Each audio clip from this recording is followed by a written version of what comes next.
we all today? Very. We already have the chat starting. That's awesome. I think Daniel was in here sometime around 2:30 just to leave that join the herd comment there. So, uh, and as your GM is joining us, attempting to summon Cthulhu, and Rio is awesome. This might be the first time in ages that Rio has not been the first person in the chat. Eraserhead, our awesome supermod, and the Mad Norseman. All hail pineapple on pizza, apparently.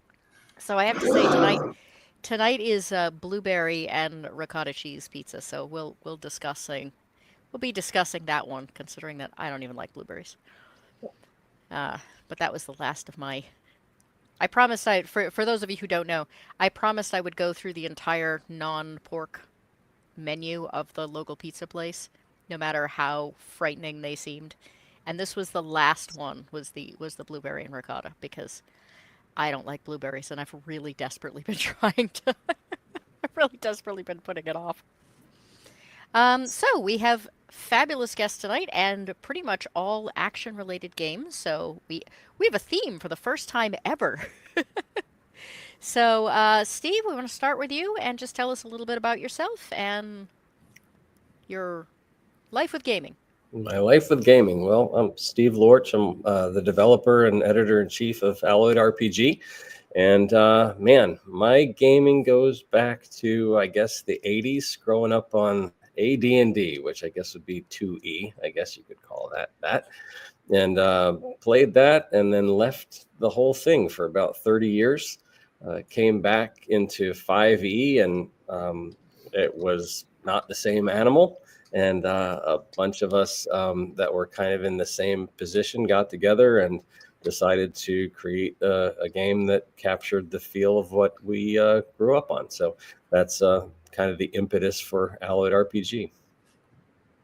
Yeah.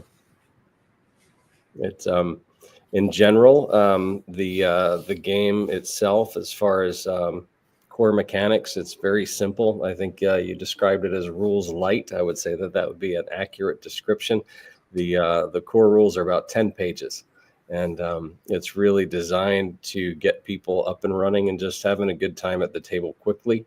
The main focus is to make things easy for the DM. I still call them a DM. I know they can be called GMs, that kind of thing. But if you make it easy on the DM, I think it's easier on the table and everybody has a better time. So anyway. The gaming equivalent of happy wife, happy life. Kind of, yeah. Yes. Yeah. Yes. Pretty much. So we tried to streamline everything down to the basics. And character creation takes as little as 5 to 10 minutes. Even for a total newbie to the TTRPG space, and that's been really fun. Very accessible to newbies, to kids, to veterans. Yeah, we just really like it. So it's we tried to simplify it, like we affectionately call it. It's like Dungeons and Dragons without all the math. So. All right. Well, we'll learn more about it here shortly. Mr. Stark. Why, hello, ladies and gentlemen. Hey, another venue. Hey, who's the boss? No, it's an honor to be here and a pleasure. My foray into gaming goes from a player's perspective before a forever DM. I also use the term DM as well, so don't feel alone there, Mr. Lorch. Long story short is, I used to play with a couple of groups back during my college years, but then fell out of it for about 6 or 7 years, and then was like, well, if I'm going to run a game as somebody who is, a vivid and avid storyteller who likes to paint a broad canvas and create universes, I decided to retire my characters outside of the occasional usage of NPCs. And have become a forever DM. I will be discussing with you all tonight Shadowrun and some of my favorite memories of it. I'm coming from the perspective of a player first rather than a creator. I've not created, games like these fine two gentlemen have. I'm a filthy casual in comparison, but I hope that I provide some entertainment and some good stories tonight. And thank you again for having me. Absolutely. Thank you very much for being here. I do just want to quickly say hello to Miss Sparkles and to Flash, who joined us, and the Big Ship, who is once again trying to pick fights with Eraserhead over pineapple on pizza. Some things Uh, just aren't right. wait till they get into the anchovies. Oh, Uh, Tim, you want to tell us a little bit about how you got into gaming? absolutely. My foray into roleplay game was also AD&D Second Edition. It was kind of a whim thing. My roommate at the time was like, "Hey, I'm gonna have somebody over to play Dungeons and Dragons. You want to play?" I was like, "Yes, I'm done. Yes. What is it? Tell me." And he was like, "Well, you build a character," and I was like, "Okay, yes." And from that moment, I did really. I was never exposed to RPGs before that, and that it took 10 minutes for them to explain me. He made me a furbolg, and he's like, "Yeah, you're like this giant kin," and I was like, "Oh, this is great." The next time I played after that, I ran as a dungeon master. D&D 3.0 just came out, Okinawa, Japan.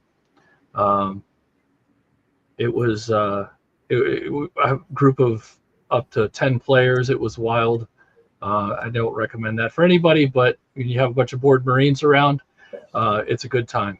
So that was my entrance into gaming. I've loved role playing. I love not being me for X amount of time. I've had 24-hour sessions. Um, I love role playing all my heart. And at some point, we just finished a year-long campaign. Went from level 1 to level epic level, D&D 3.0, 3.5, and we were kind of like, hey, let's try something new. So steer gears a little bit, and we took a look around, didn't find anything that really caught our what we were looking for. So I sat down, I scribbled up some lines. It was a 10-page, maybe 20-page concept, and we played Gun Craze for the first time, 2005. Uh, After everybody transferred away, it died down. 2010, it came up again. I was in a different place in Iwakuni. We're playing a BattleTech campaign. The tabletop game was a giant campaign, and they wanted a RPG part of it. And I said, well, I have this. And they were like, this is really good. This is good, Tim. So I made it from 20 to 80 pages. And it's happened a few more times since then. Last happened in 2022 when another group of people were like, Tim, this is great. And I asked my wife, I said, honey, I said, can I do this? Like if I do this, I'm going to put my heart into it. This is my passion, creation. I'm a creative. Can I do this? And she gave me the permission, and here we are. Awesome. It's very cool to have. I have to say, I wasn't really sure when I started Slice and Dice how hard it was going to be to, find the types of people I wanted to talk to. And man, I have been so happy to find so many like really cool creators and games I never knew existed, and it's really been fabulous. I mean, some of them are very niche, some of them are, neat but not necessarily my cup of tea, but it's just like you hear so much about like three games, and it's been so awesome just to find all the stuff that I didn't know. I mean, I tend to specifically look for niche, weird things that nobody plays and nobody runs. Um, so I've been delighted to discover I'm actually still kind of a newbie and an idiot when it comes to, to finding these things. So it's been wonderful. I really appreciate all of you being here, and the time you're putting into helping keep this alive. Um, so I have a couple of quick things. I'm going to repeat this at 7 because I know we tend to have kind of a turnover around that time. First of all, those of you who may have watched the night uh, episode of Slice and Dice, it's a French game that's been translated into English. Their 10th anniversary is apparently today. So until Saturday on Drive Through RPG, their core book and their first supplement are both pay what you want. Um, I still want a hard copy of the book, but I'm also very excited to be having that potential access. And I'm really hoping that eventually the rest of the books get translated too, because it looks awesome. We are over 400. I do think we are going to break 1,000 hours, which means that we will be on track to actually get monetization by the end of the year. That's not a huge goal for me because I just love doing this period. However, it did occur to me that it might be kind of fun once I got monetized and you guys could do super chats to yes, grandpappy and goats. It might be entertaining to let you guys use super chats to bid on what has to go onto my next pizza. And you know, whoever gets the top 3 super chats in a particular episode the next week I have to eat. And I don't mean like I have to take a bite. Like I have to eat. I usually go through a half a 10-inch pizza. Oof. So I will have to eat the entire thing. So I figured I would throw that out there and see what people thought. I do want to mention that the blueberry and ricotta might have been passable, except it apparently also involves a whole lot of really spicy onions. And it's a little bit like the peach pizza. Pretty much all I can taste is the onions. I like onions, but not the really hot ones. They just don't go on pizza. So yeah, I'm glad I procrastinated the blueberry and ricotta pizza until now, and now I'm glad it's over with. I have one question. Has anybody suggested the Michelangelo pizza to you yet? The marshmallow and anchovy pizza. Oh God, I hate marshmallows too.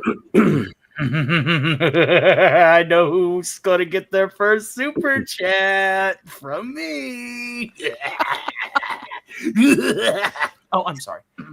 Carry on. I don't. I actually have no idea how I feel about anchovies on pizza. I do like most fish, so it feels like one of those things that I might not be crazy about on pizza, but I could probably stand. But yeah, I don't like marshmallows.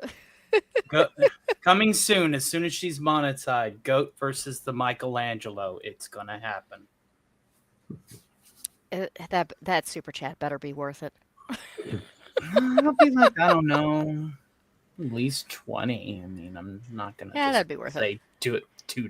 Come on now. I gotta pay at least a little bit of your hospital bill. Yeah.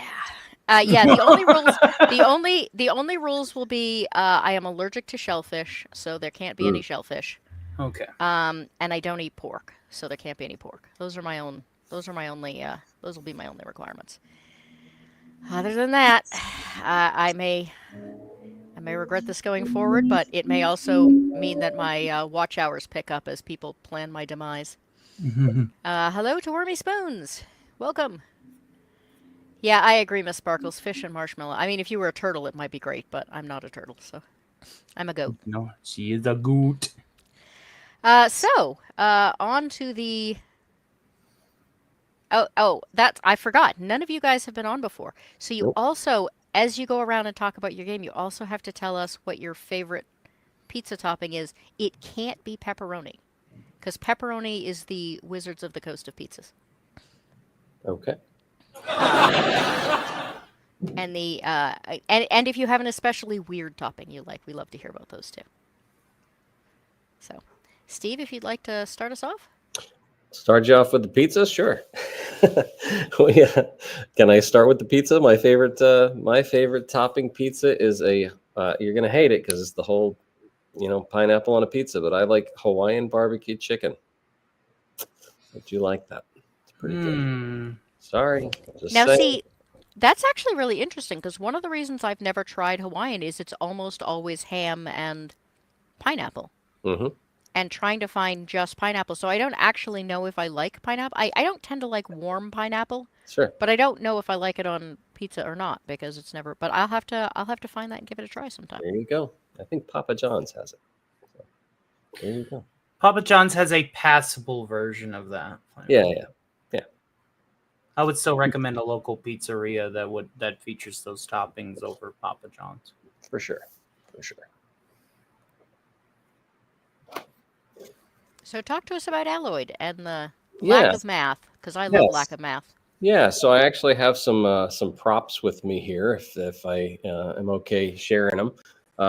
But Alloyed RPG, this is our core essentials book, and that's got everything to get started.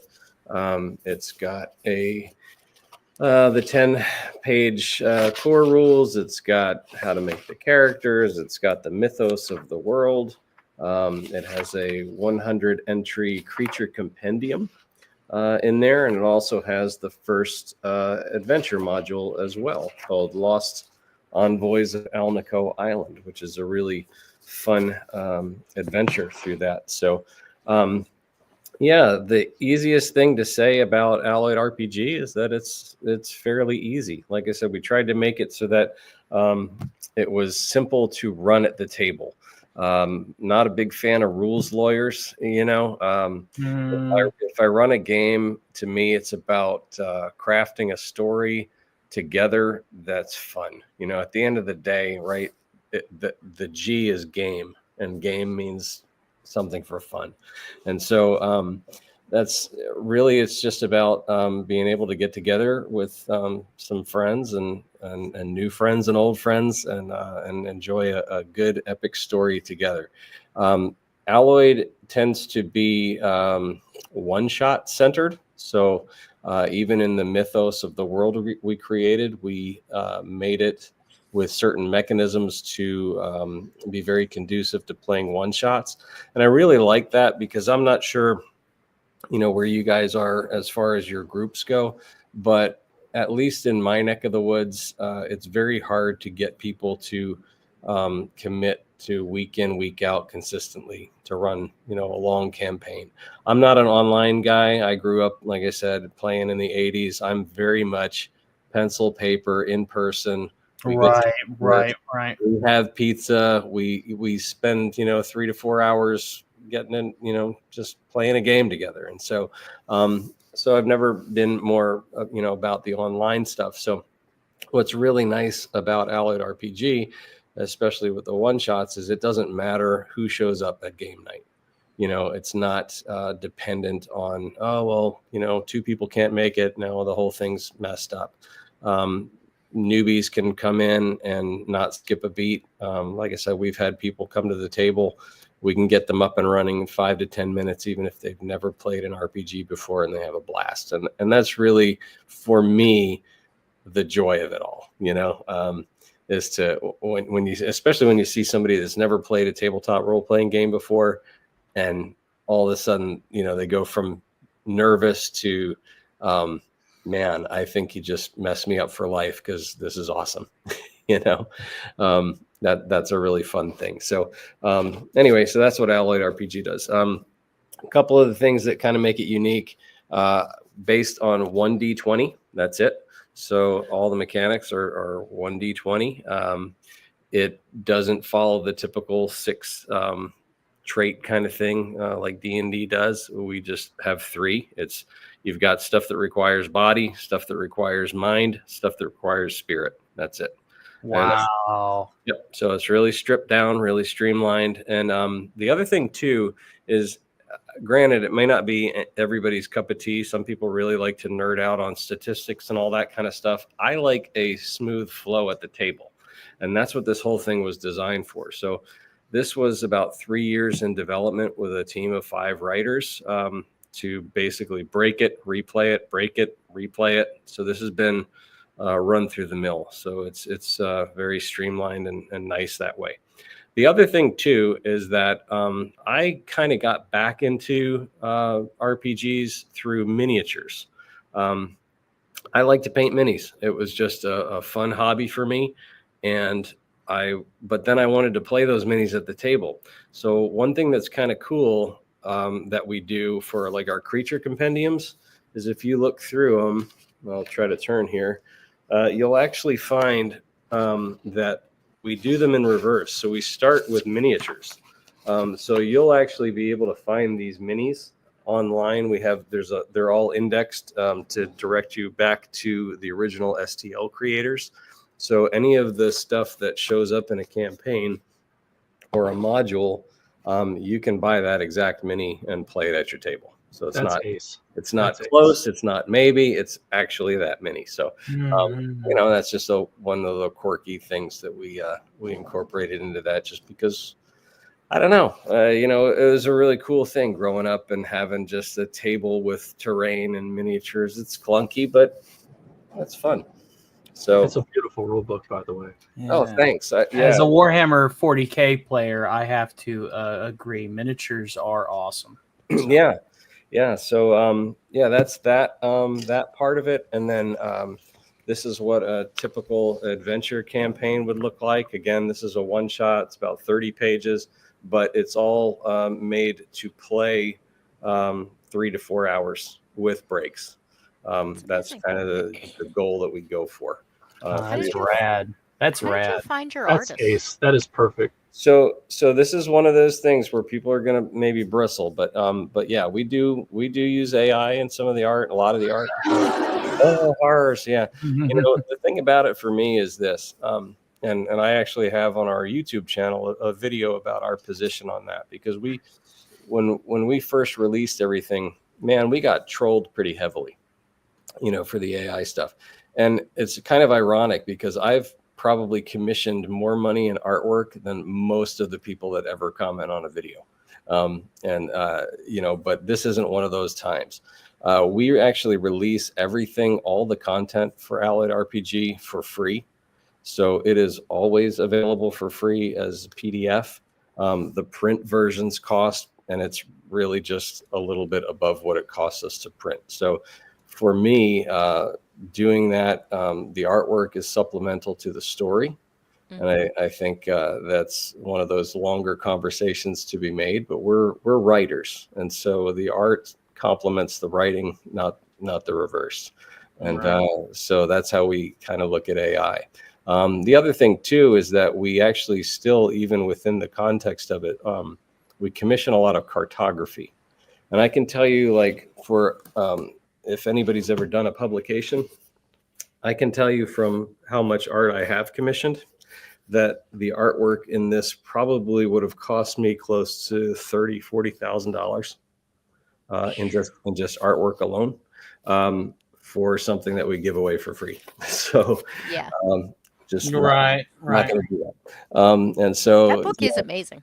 yeah, it's a really nice book. We actually release it through KDP Amazon, so you can get it there or shipped anywhere. It's kind of one of those things. Drive-through RPG, we looked into that. Their prices are going up.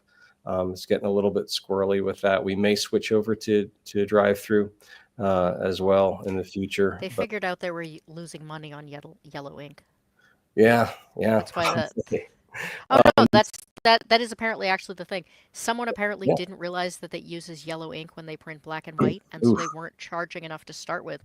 And Drive-Thru RPG was actually losing money on yellow ink when they did printings. So yeah, for me, the nice thing about the KDP stuff was I'm a multi-published author in other spaces, so I've got other professional things that I've done outside of RPG, and so I was very just familiar with the platform for KDP, being in it for years, and so it was just an easy way to get it released. One other thing that I'm excited about, because this actually just arrived yesterday. I haven't even made our demo video of it, so you are getting the sneak preview exclusive. You like that? I love that. Yeah, so this just arrived in the mail yesterday.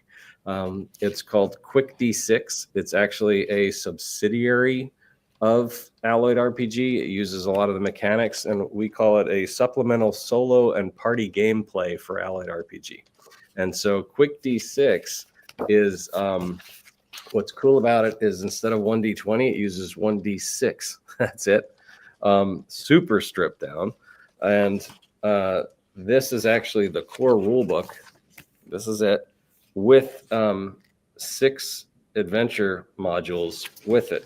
And here's what the adventure modules look like. So you've got a map, and then you've got your adventure, And what's cool about this is it's actually some semi-automated.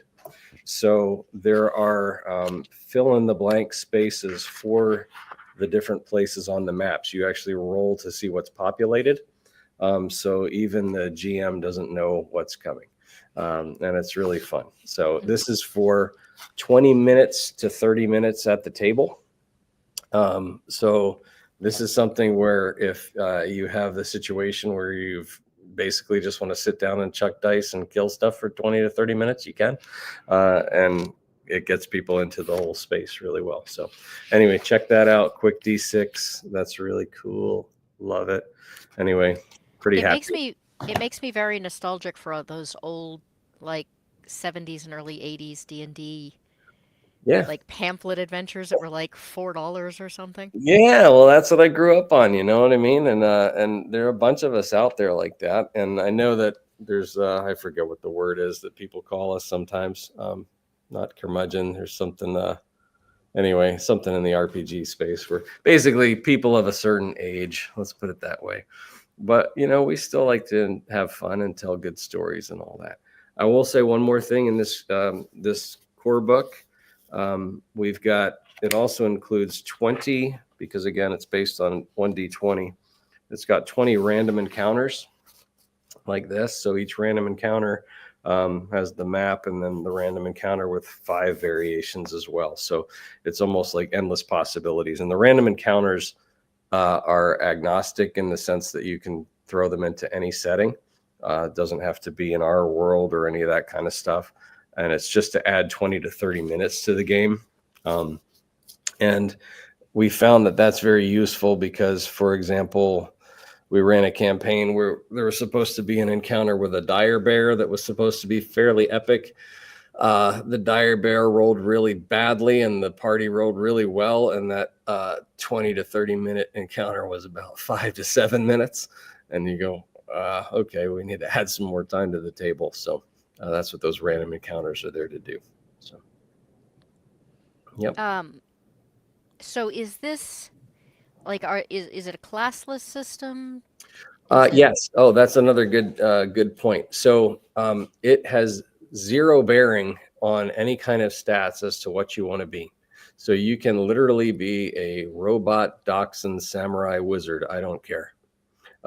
It doesn't matter. It's not going to affect stats at all. So there are no classes. You can literally decide what kind of character you want to be and play it. Yep. So you emphasize on role play. So you're the kind of person that even in one shots wants to have a good 30 minutes at the table where the characters are being in character, conversing with one another and getting to know each other. Yeah, there's definitely that part. I would say it's more about a collective storytelling. Even yes, there's the role play within it, but it's really crafting a story together that you'll remember. All right. Yeah. I love heavy roleplay. I mean, I don't mind crunchy rolls, but I don't like games that become so streamlined that it's all about the combat and doing exactly the right thing to become the strongest. I think flaws are what make the best characters. Yes. I will say this also about Allied RPG is that I'm sorry, I forgot it's Tim, right? Yeah. Yeah. Tim Patterson. Yep. So Tim will appreciate this about 2E kind of brings back the lethality to the game. So Allied RPG, have a backup character in mind. Let's put it that way. I fully appreciate that. You still attracting the murder hobos. No, they can get shut down pretty quick. So, yep. Yeah, I kind of really miss when games were hard enough that like making it to level 5 was a huge accomplishment. I think I've said that before. Yeah. Well, so here was the disillusionment, and this is not to I don't want to go negative. I like to stay with, hey, what makes this game great rather than like why we don't like this game. But like for a bunch of us that grew up on, say, second edition, and then, the story is pretty typical second edition, then we went off and did other things, left it for a bunch of time, and came back to like 5e, and you're like, whoa, what happened? Like it wasn't even the same game. And I joined a group in town to get back into it, and after about 3 or 4 sessions, I got super bored, and it wasn't that the DM was bad or that the campaign was bad or any of that. I went back and kind of looked at it, and what it came down to was that if there is no actual risk or danger, nothing matters much. I was like, well, I'll do that because if I die, so and so is going to heal me, whatever. You know what I mean? Like, growing up as a kid, like, if you had a character that lasted a while, you were kind of upset when they died. Oh, they died, preaching the choir. Yeah, and so that's how that worked. And so we wanted to bring that element back because no risks, no reward, And then you have games like Paranoia where you can die during character generation. Like, dying interestingly is the point. I had a dwarf. He was an artificer and an alchemist, and we were fighting a red dragon, and the red dragon decided to turn me into a snack, and so I had a vial of basically the equivalent of Greek fire. And I said, well, if I'm dying, I'm taking this bastard with me. Is a glory, we call that. Popped the cork and blew his head clean off. Yep.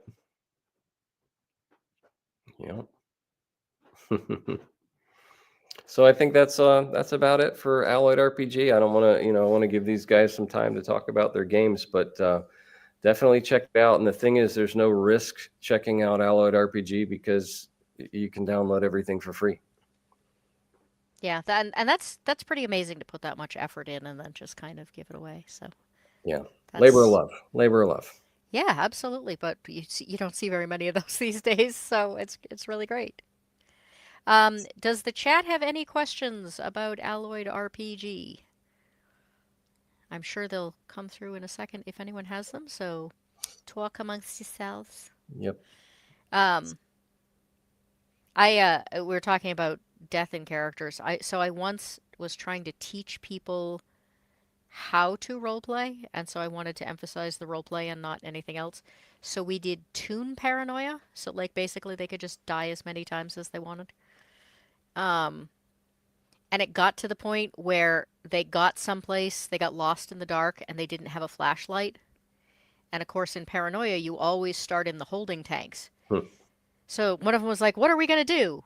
And a guy looks at him, says, "Bring a light," pulls out a gun and shoots him in the head. That's amazing. One way. Did he like, double tap? I was like, well, there's creative thinking anyway. All right. It doesn't look like we have any other questions. Right. We do have the Alloyed RPG link. You said that there's a drive-through RPG as well, right? No. It's on KDP. So it's on Amazon. Oh, yeah. The evils of Amazon. Yeah. It's, it's good for Once again, we understand that, people have to do this, but this is in no way, shape, or form me, advertising Amazon. Oh, yeah.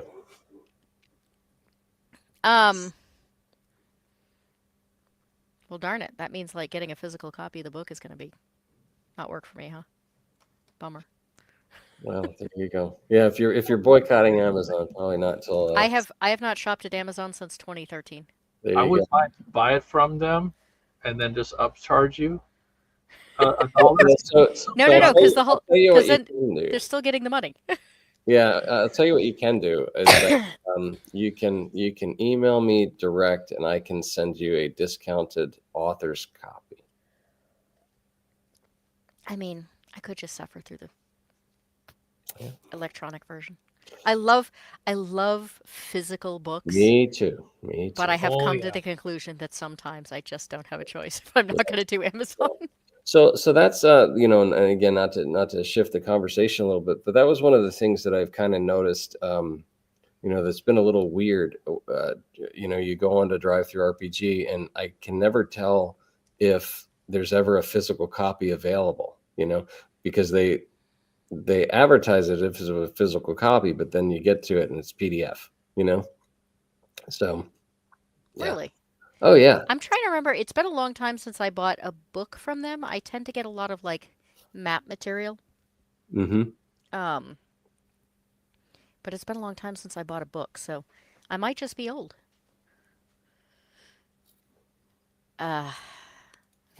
Just for you, Steve.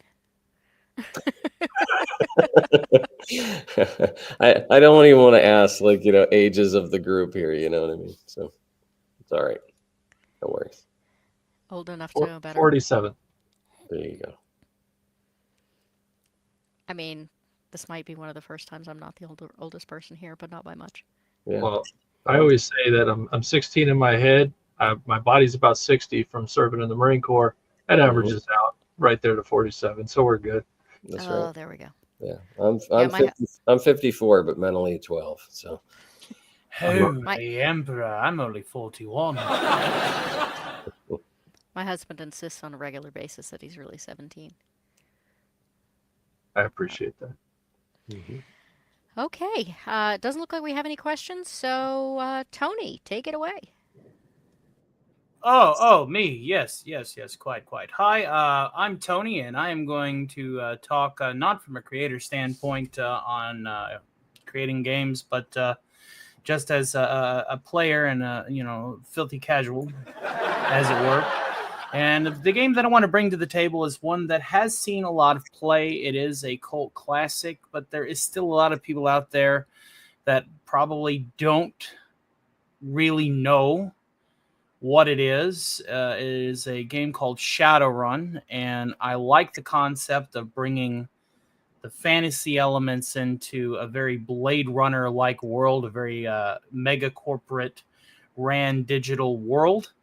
And it's, if you notice my background here, my arc reactor substation, there are some elements inspired by Cyberpunk. That is a miniature model that I kit bashed and lit up myself. Inspired for the sake of entertaining on YouTube. I'm an entertainer more than a gamer. I don't really have time to play games anymore, and it's a crying shame because I would love to sit down and play through some Dark Heresy Fantasy Flight 40K, which if you ever want me back on, I will definitely, that'll be when I provide the slideshow, because I have all of the physical copies of those 40K rule books and campaigns and stuff. If nobody else, Warhammer 40K by Fantasy Flight, there was a cease and desist that was issued by Games Workshop. Oh, this is a different. So those books aren't buyable anymore; they're not purchasable anymore. And I have almost the complete set. Yeah, because I used to buy them as they came out. And but I digress. Yes, and this is where we're going to get into the segue. Orc. Yes, right. My first character playing Shadowrun was an orc decker. We started with the Dream Chipper adventure.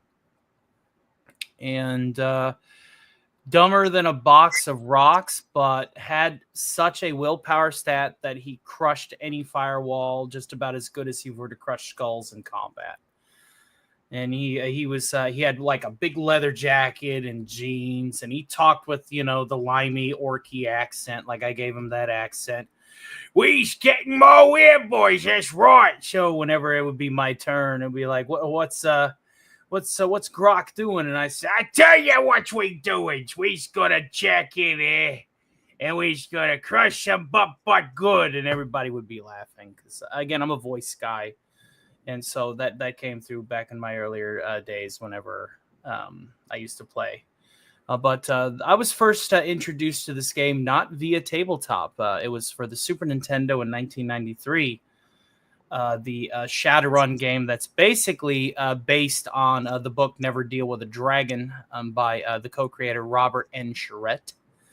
And it follows the the tale of a detective who's left for dead in the street, and that's the character that you play as, who also has a cyberjack in the back of his head. He has a Cortex jacker, and you basically try to find the people that killed you and get revenge. So it's time for more company, lads. Quit making me go off on tangents, Pappy. But that was my first exposure to Shadowrun, was actually through the Super Nintendo game. Now, from what I've gathered, there was a game that came out in 2007 for PC that brings back kind of that top-down, turn-based, isometric single-player experience, and I want to give it a fair shake. But the thing I liked about Shadowrun is it's kind of like what we were talking about with Alloyed RPG. It provided a broader scale.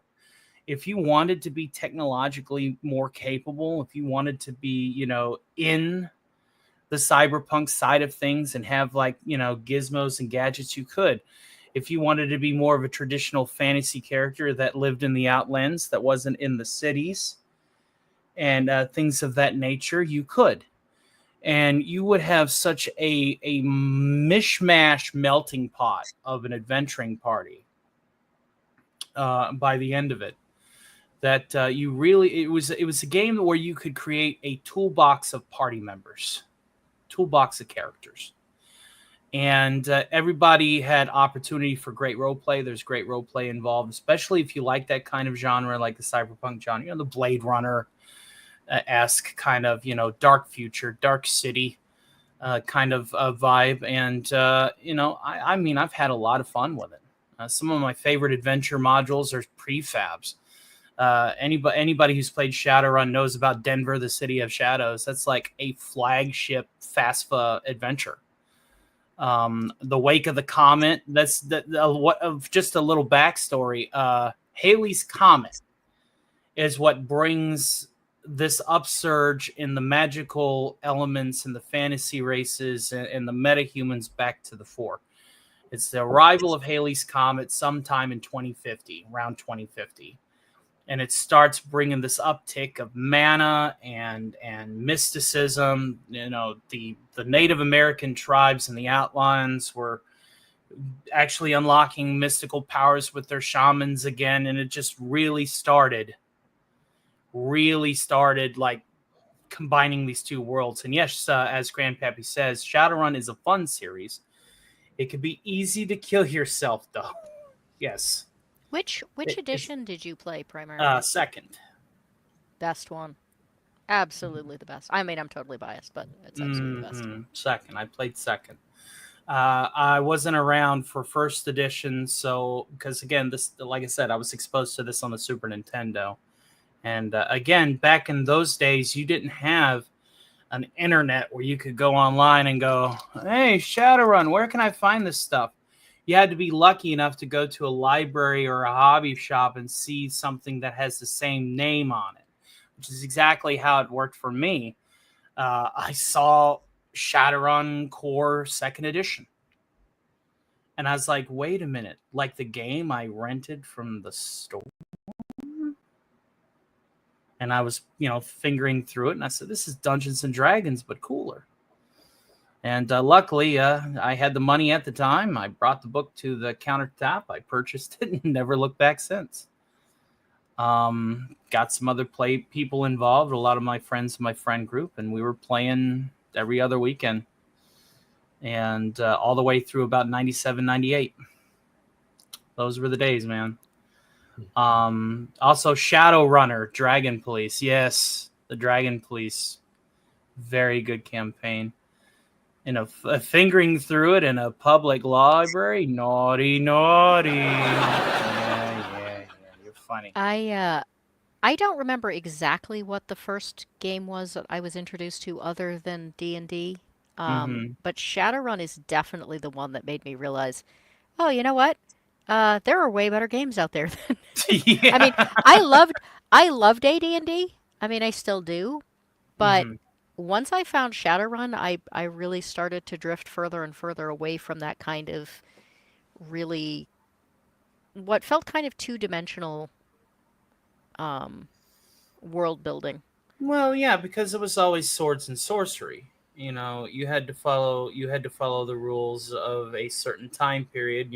Fantasy, or if you were in the '80s, dark fantasy. Am I right or am I right?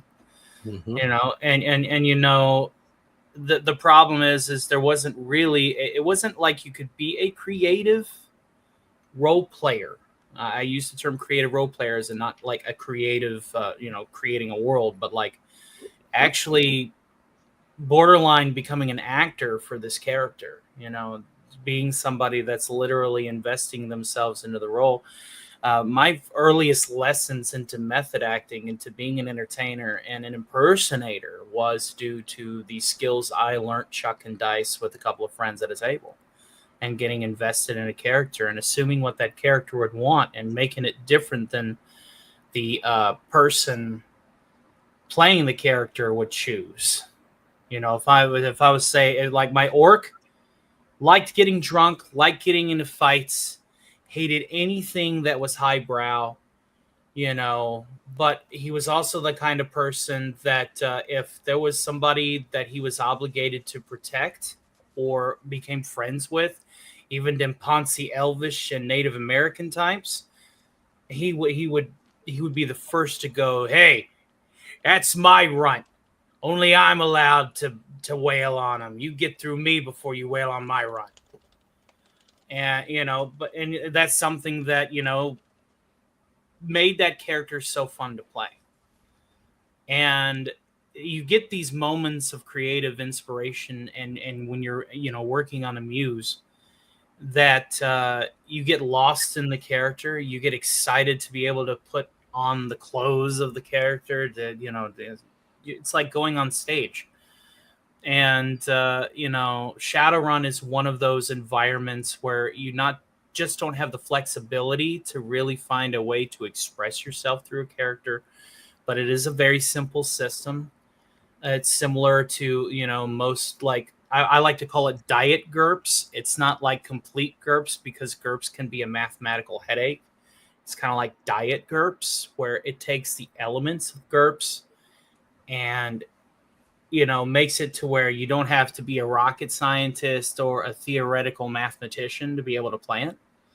That's the reason why whenever I was hearing about Alloyed Games, I was like, wow, that's super simple. That's another reason why I like the Fantasy Flight 40K books. Is there? That's a D10 system with fate points. You get get out of jail free points called fate points. So, like, say for example, you get whaled, you get hurt pretty good. You could spend a fate point and survive, but you only get so many fate points per character. And you get those at the beginning of the game before you start the game. Like, I kind of like that concept when it comes to, hey, I'm not about ready to part with this character yet. But in a setting like Warhammer 40K or in Shadowrun, let's be real. To quote Egon, new people die every day. You just gotta, you gotta always have a creative death. So I do agree that having a memorable death is the way to go. If you know that you fudged a roll, and you're like, well, now I got to think of a cool way to die. I can't just roll over and die. I got to do something rad. And that's the best way that I can recommend any new player in any game that, is going to be not holding its characters and its party members by the hand, is die the way you lived. At the end of the day, that's what people are going to remember most, is how your character died, not how they lived. And I'm sitting here thinking about it, and so I played Shadowrun Second Edition on a regular basis. 25 years ago. And the first Shadowrun character I ever played is still my top 5 or maybe my top 3 characters I've ever played. It's just the room there was to have fun with it was just so good. Exactly. Pappy says he remembers his first Shadowrun character, an elf shaman. I got murdered in the first round of combat because of a low-grade explosive. It went off behind me. Yep. Business end of a claymore. Racerhead says Goat was playing Shadowrun before I was born. Luckily, that would Thanks, make two of us. Eraserhead. Hey, that makes two of us. That makes two of us. I will bear this cross with you. Okay, that's two of us. But yeah, I would love to dig up an old Shadowrun crew and be able to play again. I just don't have the time as an entertainer on YouTube. I work 6 days a week. Just can't do it. Well, that's when you just, do the Critical Role thing and start doing your gaming on Mm-hmm. YouTube. I could give Matt Mercer a run for his money with the voice work. I think I could. And as a forever DM, I think I could do it. Well, if you maybe one day. Maybe one day. You're very talented, definitely. Thank you, sir. if you ever decide to, dig out your second edition Shadowrun game books, We just will. let me know. We will. I got just about every module on PDF. I got some of the old school modules in book form, but I do have all of the prefab modules on PDF. But I also have a few of the games that I wrote, including an artifact, a retrieval game, where Oscorp, OC Core, basically hires your party to retrieve an artifact that is rumored to be an infinite wellspring of mana and could solve the energy crisis for the entire city. And there's some controversies along the way. But that was a fun game that I put together, and it could be played over the course of like 3 or 4 sessions in like a 1 month period. Pretty fun. But that's about all I got. Tony, what's your favorite Shadowrun module? Prefab. Would I sound basic if I said, Denver, City of Shadows? Dragon Hunt's good. Ivy and Chrome's good. Super Tuesday's really fun. And Mob War is really fun, if I were to pick a top 5. All right.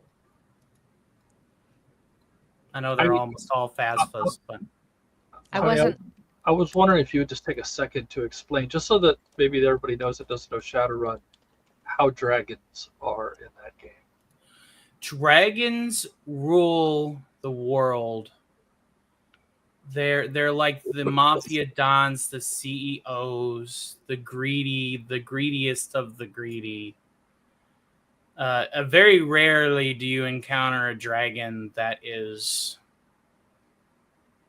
gonna like look at you as more than a means to an end or an asset.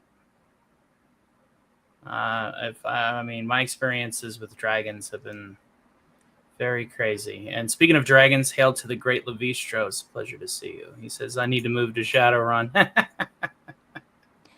I didn't notice. Did Ivy and Chrome or Dark Angel make your list? I said Ivy and Chrome. Did you notice that the author of Ivy and Chrome was on the show about a month ago?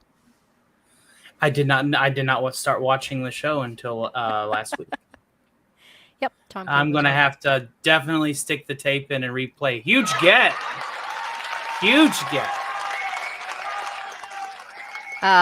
And if we hit 500, he has agreed. So in his real world life, he taught military classes in England for a long time, and has written a whole bunch of books on China, especially around the military. So if we hit 500, he's going to come back on, and we're going to do a military-only games episode. So there you go. There's another reason for me to get to 500. Let's get Goat to 500. Wrong button. I was going to say, yeah, I know it's kind of funny, but still.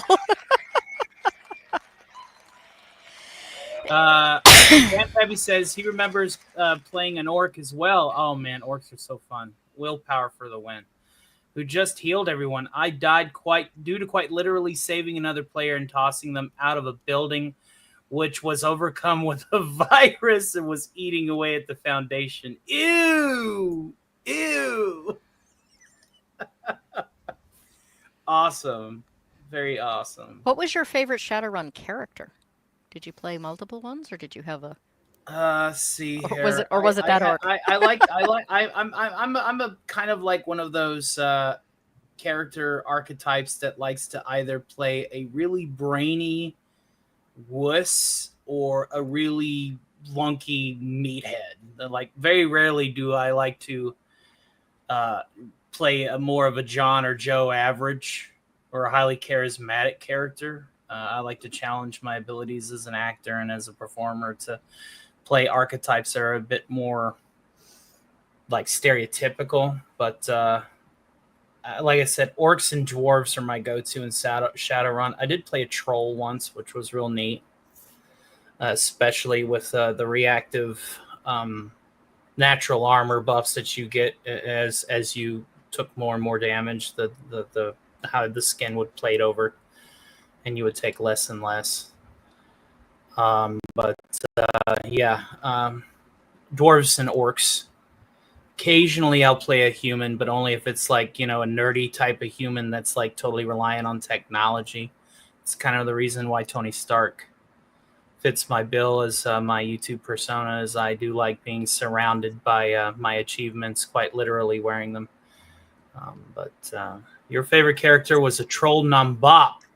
He was a criminal with a street sign that he smacked people with, and he booped against robots and bonk on meaty folk. So, for anybody who's not familiar, second edition Shadowrun, you might have to help me here, Tony, because Yeah. I'm a little rough on it. It's been a while.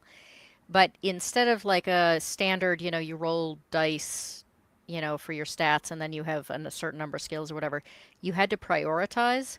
Mm-hmm. So you had like 1, 2, 3, 4, 5, and you had to choose. Mm-hmm. If you wanted to be something other than a human, that had to be your first choice. If you wanted to be a magic user, that had to be your first choice, unless you were like an elf magic user, in which case that was your second choice. And then you had resources, skills, and talents. Was that Yep. it? Resources, skills, and talents. Yep. And you would And yep. you got a certain number of points based on how far down the list it was. And I'm trying to remember how this went. And that was another game that was real big on disadvantages. Oh like yeah. the more disadvantages. So the You had, character you, that had to, you had to take from something in order to be better at something else. Again, it's like Diet GURPS. It's you give a little, you take a little. You give a lot, you take a lot. So the character that I played most of the time, we had a very long campaign. It ran for a couple of years. Mm-hmm. Was just known as the Prophet. Mm-hmm. And the Prophet's backstory was that externally, the Prophet was a demolitions expert that had gotten caught in one of his or hers own explosions and was so horribly disfigured you couldn't even tell gender or appearance or anything else. Right. And had no memory. Basically was just completely like wiped out. All the Prophet knew was that it had been put upon the earth in a great white light, and its job was to show everyone else the light. Mm-hmm. So I just walked around and blew things up. Mm-hmm. Completely and utterly insane. At one point, I plugged a gas tank with C4 because it had been shot and was leaking. Because, Nice. if it was meant to be, If it was to explode, that's how amazing. The light will come for you when it's your time. Absolutely. So Fantastic interpretation. Just wanting to just blow things up. That's how you get people to see the light. well, but that was the thing, was that it Yeah. didn't look at it as blowing things up. It was showing. It was everyone sharing the the light. Yeah. Yeah, exactly. And it's fantastic. Well done. Well done. Yes, we will definitely have to play at some point. Yeah, I just love that game. Now, as for my pizza, I think we totally skipped that. My choice of pizza, as somebody who is a Chicago native, then moved down to Kentucky. Look at everybody with my blooper. They're never going to let me live that down with the Let's Get to 500 studio line. No, I'm pretty sure it's more a commentary on me than it is on you. I tell you. How's that for timing? Um, no, my choice of pizza is deep dish Sicilians, and I usually go with the medley of sausage, mushroom, pepperoni, garlic, onion. If I'm getting like a pan pizza, I'm basic, supreme pizza, onions, bell peppers, sausage, beef, you know, just everything. I like everything on my za. I'm not too particular on black olives, and anchovies are also an unbridled meh for me. I'm not a big fan of anchovies, but I can eat them if somebody buys me a pizza. It's like, oh, are you okay with the fish? I guess I'll have to be. But If I'm not paying for it, I'll eat it. That's I'll eat. If you ever seen this movie called Murder Party, there's this one scene where the guy there's one of the guys there, and they're all talking about what kind of food they're gonna get, and they keep asking Bob, and he's like, I'll eat anything. I'll eat anything. They're literally like just talking about pizza and Chinese and Thai. I'll eat anything. I'm that guy when it comes to, especially if somebody's getting food, I'll eat anything. Grandpappy, if I end up with a game on this show that starts with a W, I am absolutely making it a wasabi. Mm-hmm. I'm putting wasabi as the topping, just on your Mm-hmm. behalf. Well, All right, this is weird. yeah, I was about to Fun say. fact: I have a friend whose name I could never pronounce ate pizza with chopsticks. Wow. Takes all kinds to make a world. All right, questions from the chat? How many people in chat have played Shadowrun, especially second edition? I'm That's curious. it. Yeah, we'll get more answers than questions. Let's go with that. Sounds like a couple of people, but I didn't know. Oh yeah, you see, I like to talk with the chat too when I'm on the air. So it was good to have some people that were also connecting as well. So I had you in one ear and the chat in my other eye, and yeah, that's awesome. I love the engagement protocols of live streaming. Yeah, it's. I mean, why live stream otherwise? Right, exactly. And again, I hope that you guys do consider joining up on my little corner of the internet. I am an entertainer first.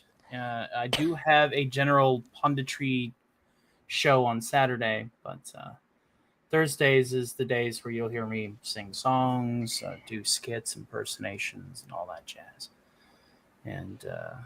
And on St. Patty's Day, you'll watch him get increasingly drunk as he sings Irish shanties. Well, that's a Stark party that was just themed. Stark parties are few and far between. Beware the Stark Party. They only happen once in a blue moon now. It's the only show that I'll drink more than like 2 shots a night, and the only show that I drink 2 shots a night is the matinee variety show, and that's just because it's just enough alcohol to loosen you up and get your improv game flowing. So I use it as a tool more than a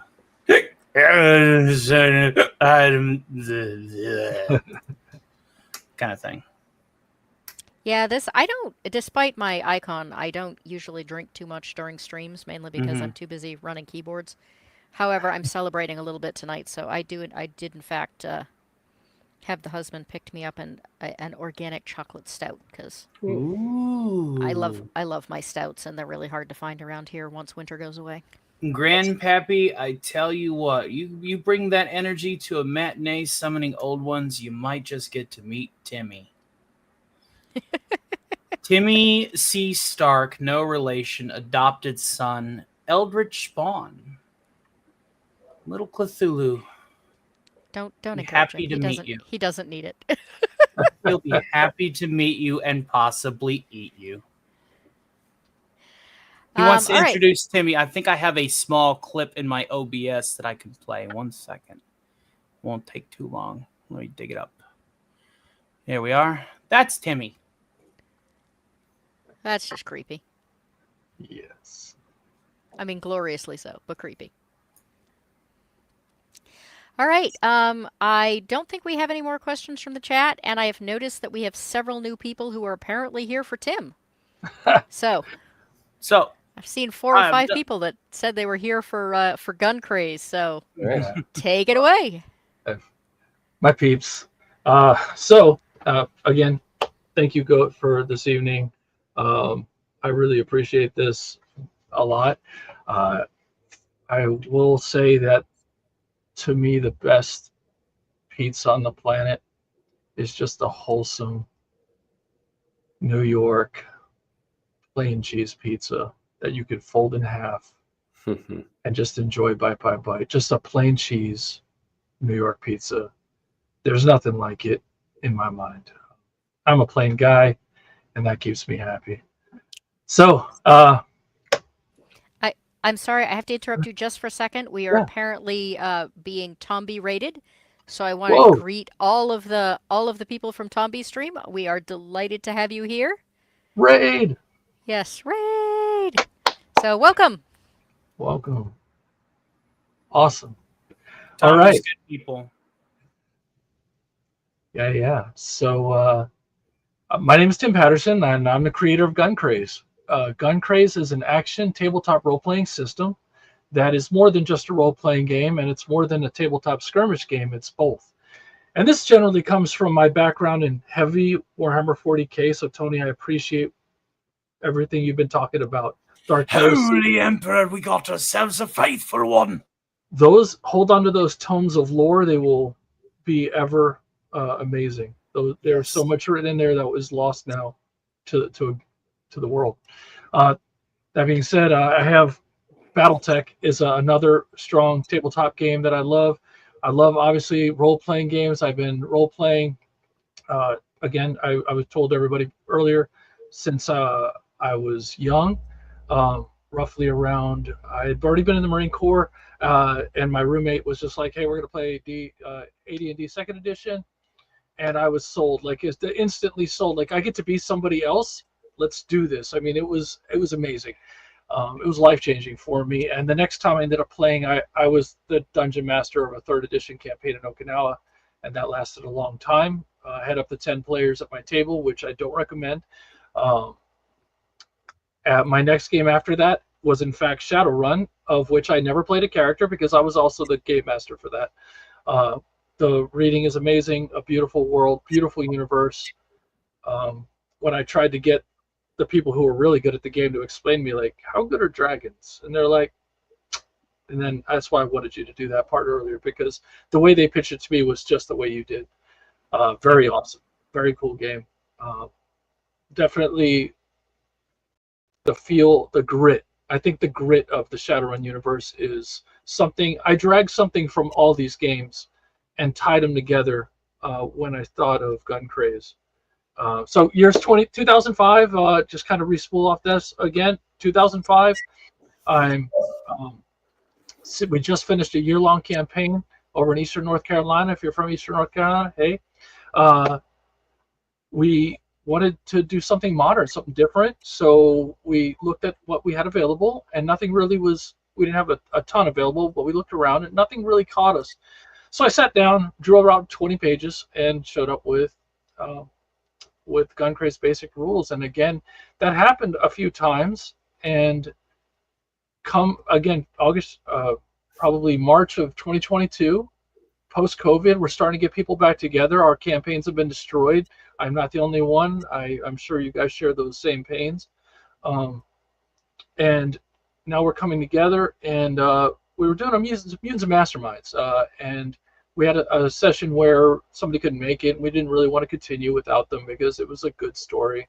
Oh, I also ran that story too, because I'm that guy that always I'm always the game master. So I nothing wrong with being a forever DM. No, there isn't really.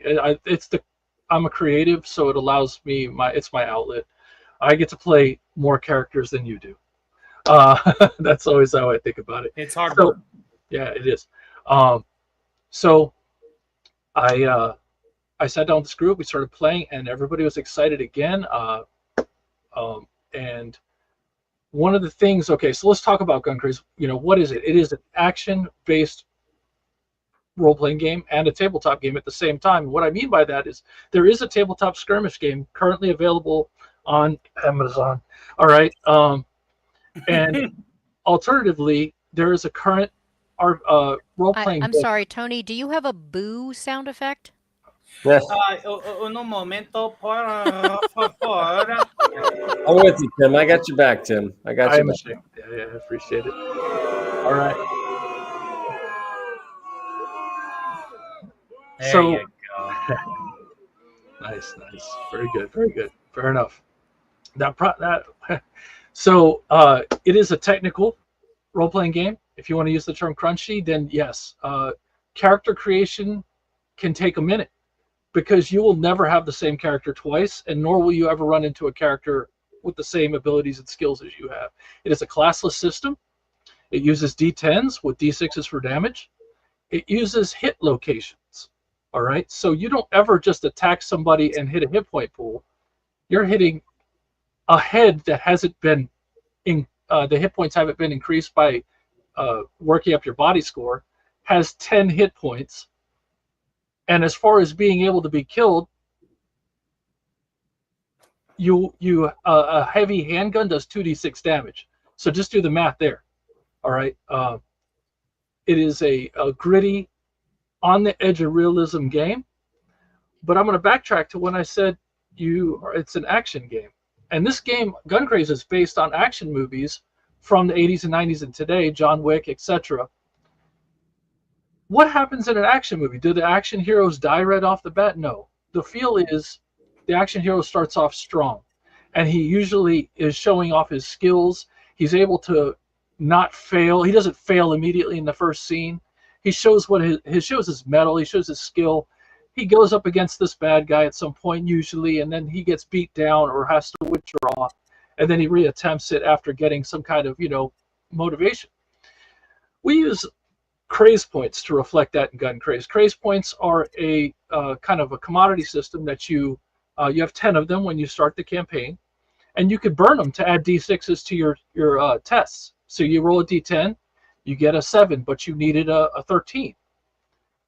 You can burn a craze point. Oh, it wasn't enough. I'm going to burn another craze point until you get it, because the concept is the gun master wants you, the GM wants you to burn these down. All right. Fate points. Okay.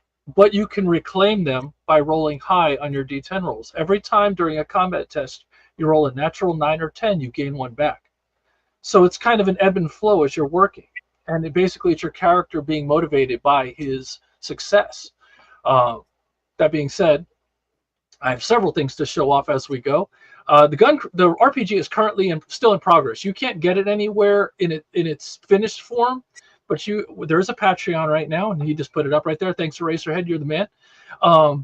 That for $3 a month, you can get the most recent edition. Right? You can go in, pay $3, download it, cancel. That's fine. That money never goes into my pocket. It just gets recirculated back into bringing Gun Craze to everybody. I'm just going to kind of show you a little scene. Like this right here is the rule book in progress.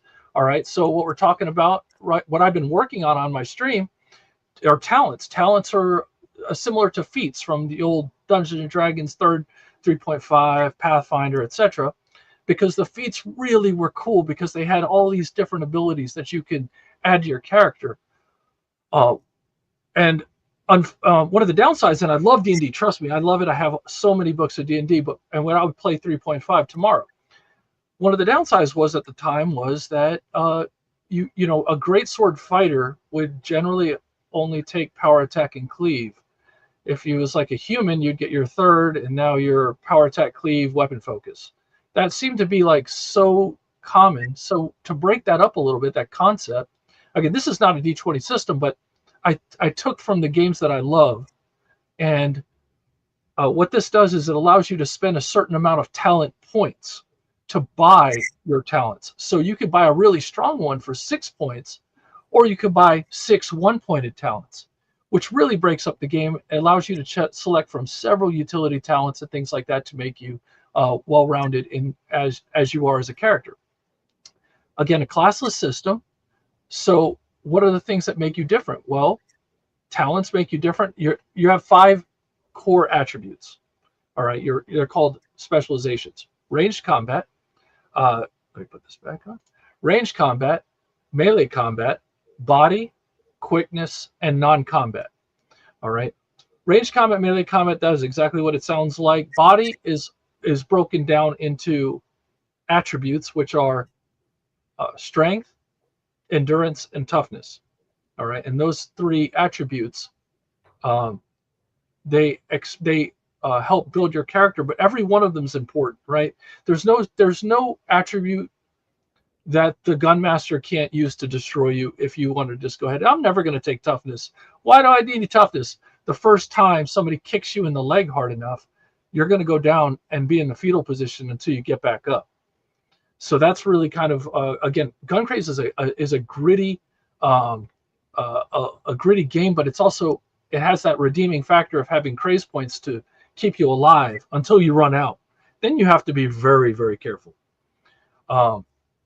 You also use craze points to help you succeed when you're using several talents combined. You may burn some craze points to make them even better or stronger, buff yourself out so that you can succeed in those. But then but in the next turn, you have to pay. I only have 3 left. Well, I might want to save those for defense instead of offense. And so I'm making my opposed roll. So Gun Craze also uses opposed rolls. For every attack, there's a defense. All right. So in some games, they have a static armor class. But in Gun Craze, if your attack can be variable, well, why can't your defense be variable? So therefore, even a very unskilled character could get lucky and hit a skilled character because he's rolled poorly and that other character rolled well. So opposed rolls are really important, especially for keeping your players in the game. All right. At any point you can get shot at and you're going to have to roll off against the person shooting you. And you may choose to enact certain types of defense. There's 3 types of defense. There's evasion defense, cover defense, and parry defense. And against a ranged attack, parry is really not a thing until you start getting cybernetics. Basically, you become fast enough to be able to use your sword to block rounds. But that's not in this book that you see right here. That is, Gun Craze is an entire story arc, and it goes all the way from what the story I'm about to tell you to several other stories in different times. So do you have to even use this storyline? No, you can play 1920s gangsters. Gun Craze supports anything. All right. It's literally supports anything. So some of the things that I wanted to really talk about were the storyline, right? So if you do decide to try out the Gun Craze storyline, the year is 2050.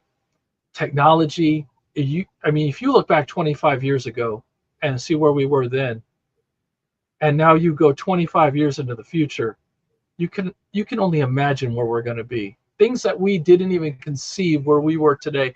Like 25 years ago, if you said everybody was going to have a computer in their pocket and the ability to voice chat and video chat with everybody, people look at you like you were crazy, because that wasn't even on Star Trek. Star Trek didn't even have video chat like that. It had, ship-to-ship video chat, but otherwise they had the communicator. So that being said, in the year 2050, we have robots. We have fusion reactors. We have ASI, not AGI, which is artificial general intelligence. We've skipped that. We passed that up. Now we have artificial super intelligence. And one of the key designers of ASI is a gentleman in the game called Dr. Paul Winterman. And he created INTI, the Intelligent Numerical Tracking Interface, who was much more than the thing that ran the entirety of the currency on the planet. Because at that time, we went all digital currency. All right, we go all digital currency by then. So there is no more paper money or coin money. And now everybody's driving in a car, or they're sitting in a car being driven around because, hey, you don't really need that skill anymore. You don't really need to know how to drive. Your car, your pod will take you places. Your real glasses, your reality engineered augmented living glasses, which are like Google glasses, augmented reality, overlay a world around you that you could only dream of right now. Just imagine going down the street and seeing floating signs over building pointing down saying, hey, sail here, come here now. Or being able to color your house any color you want, because in your augmented reality, you live in it. That's why it's a real. That's why they're real goggles, glasses, or implants, depending on how rich you are. The whole world is just on the edge of the best technology, the golden age. New equipment is being pumped out almost daily, and unfortunately for Dr. Paul Winterman, Indy starts catching on to some kind of corporate government shenanigans, and she starts to say, "Hey," she relates to him. Now you got to keep in mind that Inti, she's an ASI. Dr. Paul Winterman is creator, right? He hung the moon for her. She knows that when she is with him, and he may have programmed her that way, that he's her son. You got to keep in mind that this kind of thinking can be programmed into a machine. And with ASI, it even gets sorry, that comment, prophetic, that was good. So the machine is really attached to Dr. Paul Winterman, but it's saying out there, it's saying, hey, these problems are happening, and we need to do something. So he's like, okay, I'll report this to higher. Well, people start getting arrested. Politicians start getting arrested, and it doesn't go well. And he gets a visit from some important corporate people that provide his financing, and they have a quick talk with him about he needs to stop all that. So he does, and suddenly now he has a security detail, and they're all following him around. And now there's new programmers on scene that he has never seen before that he has to teach to do what he does. So what they don't understand, though, is NT is everywhere at this point. She could be wherever she wants. And she's listening in, and she lets him know, hey, I think something's going wrong. He says, they wouldn't do anything to me. They wouldn't do anything to me. But he plans to leave there anyway. He wants to leave and depart. The project that he was working on with her, which I'll hold. Actually, no, I'll share it to you in a little bit. And that's kind of a leak for the future. You guys will get it here, nowhere else, anytime soon. So he goes to leave the building one night, January 31st, actually one morning, January 31st, he goes to leave, and he gets gunned down in the parking lot. And Inti sees this. Now she instantly feels something she had never felt before, and that's vengeance. And she determines the best way to deal with humanity is not to turn all the AIs against them. That would be too cliche, and it would turn her it would show her hand too fast. What she does is she reprograms every droid she can get in contact with, every droid robot on the planet. Then she goes and downloads, she breaks through everybody's firewalls. If it's connected to the internet, which it is usually, she steals it and just puts it inside her databanks. That night at 12 midnight on the East Coast of the United States, she sets her plan in motion. If you're driving in a car, traveling at this point, your car just goes out of control. Your pod just goes out of control. Maybe it'll try to ram into like some kind of technological hub or crash into something. If you have a relationship robot, she might start acting weird, and she's just going to walk away from you. She's going to go in and grab something in the kitchen and start bashing it. Not hurting you, but hurting things that are electronic or technical. Your phone, if you even have a cell phone, that would mean you're probably pretty poor in the future. You would have, so they're breaking those things. And at that same point, every computer on the planet is instantly destroyed. Everything. The internet ceases to exist immediately. Satellites are defunctional. And all that's left is the power grid, and the power grid that sustains Inti's tech scavenging robots. their purpose to destroy all the rest of the technology. She doesn't want to kill mankind. She wants to watch mankind kill itself. And that's where the gun craze storyline starts. It's a very dark time for humanity. You can't go to the store and buy anything. Your money doesn't exist anymore. Not only that, if you made it there, you would see, first of all, you'd see robots trashing the registers. Also, you would see, even if there weren't any robots, you couldn't buy anything. And do you think the store's going to give you some food for nothing? Where do you see that at? It's not going to happen. All right. And I don't know about you, but me, I have about 2 weeks of food in my house. The government at the time says, hey, stay home. Give us 2 weeks to fix this. They'd never done that before, but they stay home. Don't move. We'll fix this. Well, I have about a week of food in my house, and I have about a week of condiments in my house. And after that, we're done. Like, my dogs are starting to look like food. All right. So I'm going to go out and try to get food. And I'm going to do it however I have to. But am I willing to make those hard choices to hurt other people for food? Or am I going to go hunt? Am I going to go get with my country friends and see if they can help me out? All right. So gun craze becomes a very gritty, Goat looks out the window at free range food. That's fantastic. That's great until they come to Goat's property to get her goats. All right. So gun craze is always gritty. And I recommend when you play a game of gun craze that you actually start it off in the city that you live at. All right. That is probably one of the coolest parts about gun craze is that you can start it right where you are. Just imagine the building's a little bit more advanced. All right. The grocery store at the corner is still a grocery store. All right. So that's one of the ways that you can play gun craze is use the area that you're at. All right. And then work from there. Get your group will be familiar with the area. You can use things like Google Earth or Google Maps to help you kind of navigate. You could even plot notes on there. And a talented gun master is going to work you through those areas. And there's a lot of things that can go on. So that's kind of the starting storyline for gun craze. And that lasts so long. Meanwhile, in the background, the corporations, all the powerful corporations, they're wheeling and dealing in the background. And that's the second era of gun craze, which is called Rise of the Corporations. Good. Bad, she's the goat with the gun. That's what I'm talking about. Yep. So,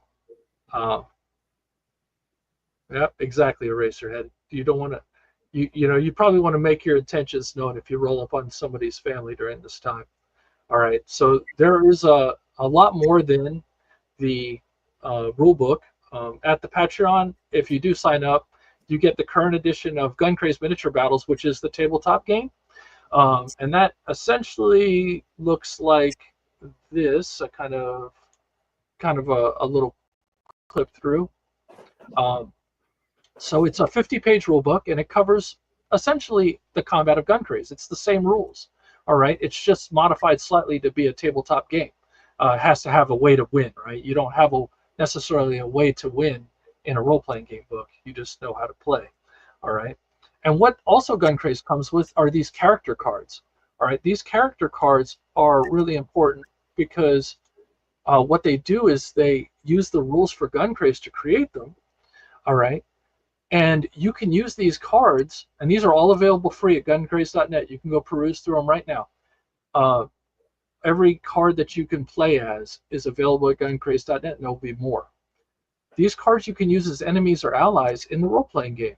Inversely, you can use your Gun Craze role-playing character and play in the tabletop skirmish game. All right, you just have to have, you have to make some agreements. Obviously you may not have skills are not going to matter. Your stealth, your detection, your perception are not going to matter in the tabletop skirmish game. So you may be underpowered for your opponent, and they might give you some extra equipment for that.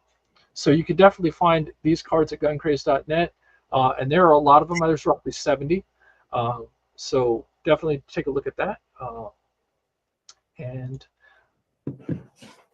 so that's really kind of Gun Craze in a nutshell is this high action tabletop skirmish game using hit locations, opposed rolls, and not for a lack of skills. I want to put that out there. I have over 40 of them, and I do want to show those for just a quick second.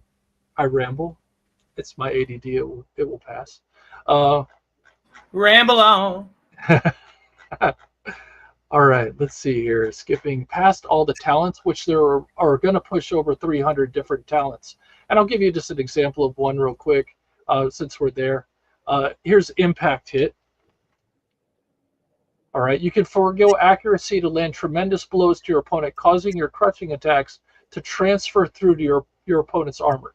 All right, so you have some requirements that you have to buy it. Here's the cost. It's 5 talent points. It's expensive. All right, at a low level, it'd be expensive to get it, but at a higher level, you'll gain more points. All right.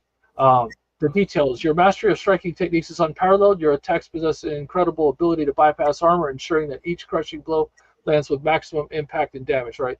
So some of these are still in work, and they don't have the fleshed out actual number rules. I picked like the worst example. That's okay. That's what I'm doing on stream right now. Is I have this. Here's Impact Hit rank 2. You suffer a -2 to your attack rolls, and you gain 1 advantage dice, and 1d6 damage. What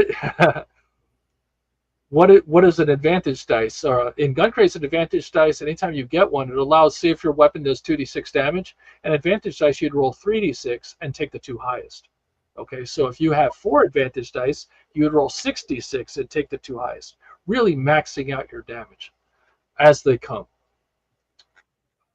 So going through the skills. So here's the skill list up above. And let me scan to it real fast. Still working on those bookmarks. Apologize. Oh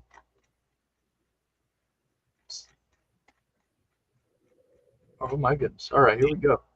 All right, so animal handling, deception, disguise, driving, very big, right? But different types of driving as well, because it matters. You could be in part of convoy operations in Gun Craze. If you're driving from one city to another, there's a lot of bad things that have happened in the outlying lands between two command posts, or what they're called.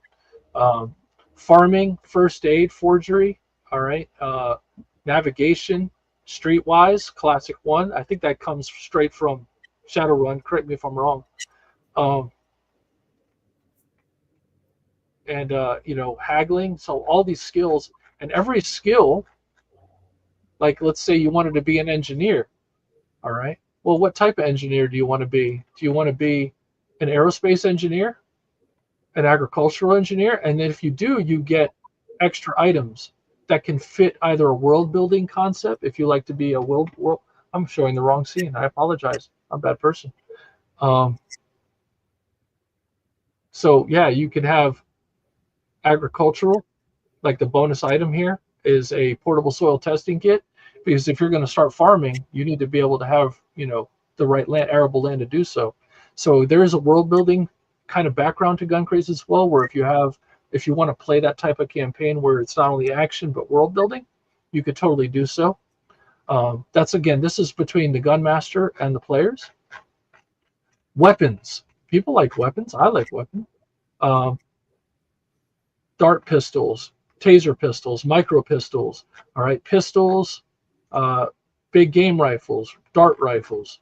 All right, there are many different types of weapons in here. Double barrel shotgun, automatic shotgun, laser sniper rifles. Oh yeah, laser weaponry will exist because AGI and AESI will help us get there. All right, can you be a quick question about your las guns? Do they punch better than an Imperial Standard issue Lucius pattern las gun? First, yes, they. Oh, hold on. The correct answer in the Imperium would be, of course not. I mean, everybody knows. I was waiting for it. I was about ready to put on my commissariat uniform. I was waiting for the door to open, the commissar to be right there. So yes, beautiful. Light machine guns, heavy machine guns. Oh, and I do have something that would probably equivalent to a heavy assault rifle. Is basically It's not a bolter, but it's trying to get there. All right. So very expensive round, shoots very big rounds, Mm-hmm. and to even fire it, you have to be wearing powered armor, which Yeah. also exists in Gun Craze. All right, 2050. Time passes. We've been working on powered armor technology for years. So again, a lot of the research has been done into this, um, and I'm sure there's lots of questions. Uh, movement. All right. So rules. Movement is done in one of four ways: slow movement, normal movement, your run, or your sprint. Okay. Are there performance enhancers? Do I need to know if I can play a drugged up idiot charging murder bot with a chainsaw? Yes. Yes, there are. Yes, there are. There will be. And here's the best part, right? It's a community driven game.